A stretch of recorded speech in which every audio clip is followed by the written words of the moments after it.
What I'm always impressed with your shows is that you are so good with the audience. Right. You're like really good. We had SAA when I was there. That's right. Up, Yes. up above. Yes, well, always SAA, and in fact, they arrived on time, which was a surprise to all of us in the audience.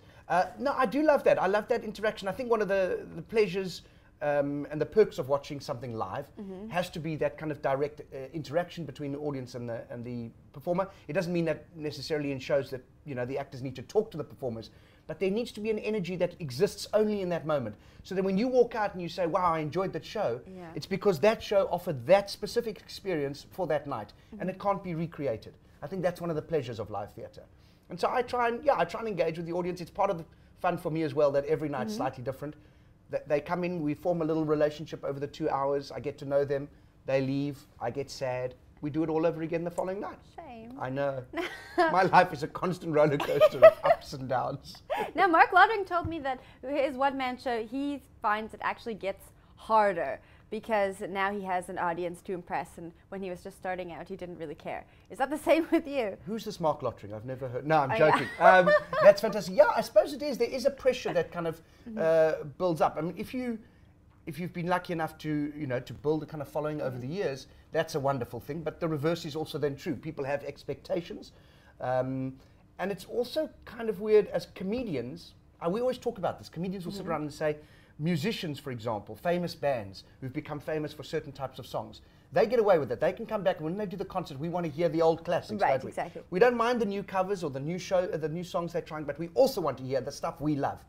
With comedians, we don't get that luxury. We want to hear new stuff, but it must sound like the old stuff. But it mustn't be like but different. So it must be exactly the same, but absolutely different. And if you give them even too much of one or the other, then you get people complaining. It can be a bit silly at times. But I also think that people understand, I try and do a new stand-up show once a year if I can, and then that material kind of feeds the corporates and the festivals that I do during the course of that year. So at least, it's reasonable, but it's 2 hours of new material is a fair challenge.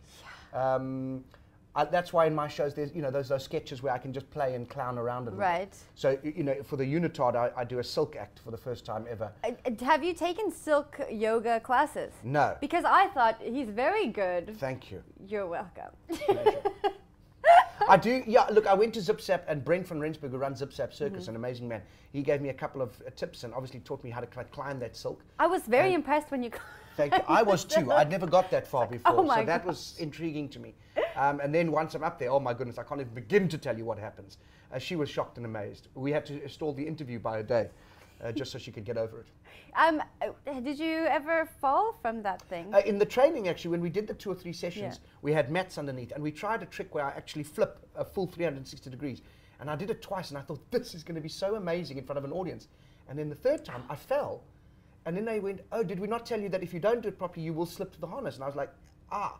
And then I started getting a little nervous. We tried it a couple more times, and for every 2 or 3 times that I got it right, I would fall at least once. And then I realized, well, during the show, there's no mat. I'm a little bit higher. Right. And that would make quite a difficult ending for a comedy show. Yeah. You just lying there, deadish. Tragedy. Exactly. Yeah. So we decided not to take the risk. So we're playing with tricks that are, slightly more health and safety conscious. And as a Canadian, you know exactly what I'm talking about. I know exactly what you're talking about health and safety. I was on the edge of my seat, like, I hope it doesn't and fall. even that, you were nervous because as a Canadian, you would think, is this covered by health and safety? Exactly. Me being on the edge of my seat. Is it covered by health and safety? Not at Theatre in the Bay. Oh my gosh.